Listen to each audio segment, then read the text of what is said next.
This week, we're going to start looking at the British Empire in North America, beginning with Virginia and New England. Today, we'll focus on Virginia, and in the next segment, we'll turn our attention to New England. Before we do that, we need to finish the English history timeline we started last week, which will bring us pretty close to the end of the colonial period. In the previous discussion of the timeline, we ended with the English Civil War and the execution of Charles I. That conflict lasted from 1643 to 1649 and raised a critical question: who should have the power to rule, the king or Parliament? The Reformation saw England breaking away from the Catholic Church, which created a split between Protestants, particularly Anglicans, and Catholics. Henry VIII's break with the Catholic Church wasn't about religious beliefs. It was because he wanted a divorce. This sparked the English Reformation, which was more about political power and money than religious differences.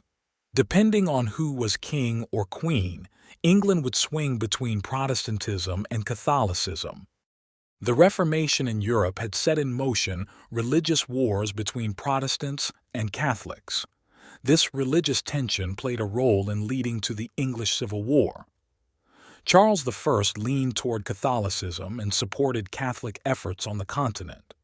By this time, most people were Protestant and saw the Catholic Church as a great evil.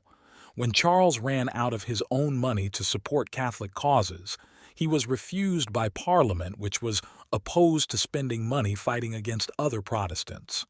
They also believed that the right to govern came from the people and not through divine right. When the king tried to suspend Parliament and raise taxes on his own, England was torn by civil war between the king and Parliament. The Civil War ended with the execution of King Charles I, and the monarchy was replaced by the Commonwealth, which turned out to be quite strict under Oliver Cromwell. It was not a democracy.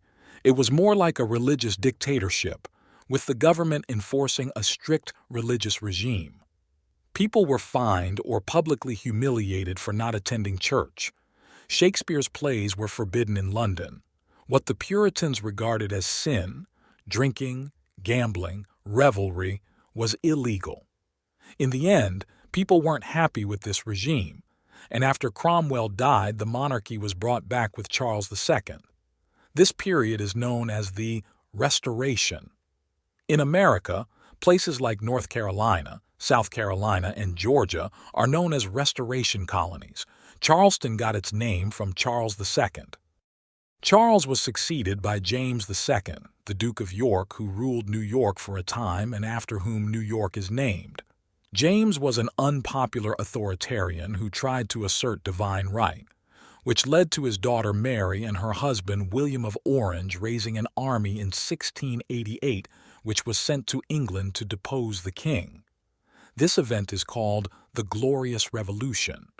It is called glorious because it was a bloodless coup. But James in exile did not relinquish his claim to the throne and set in motion decades of political turmoil in England. After William and Mary were placed on the throne by Parliament, the question of who rules England was resolved. It was Parliament, with the monarch reigning at the pleasure, theoretically, of the people, a constitutional monarchy. The political turmoil of the 18th century distracted British rule over the colonies. The period is called the Era of Benign or Salutary Neglect. The result in America was that the colonies were left to rule themselves, even though Parliament still claimed sovereignty over the colonies. The effect of this will be significant when we come to the causes of the American Revolution. Please proceed to answer the questions in the assignment on Canvas. If you have any questions, you can post them in the open forum discussion or contact the professor using Canvas email.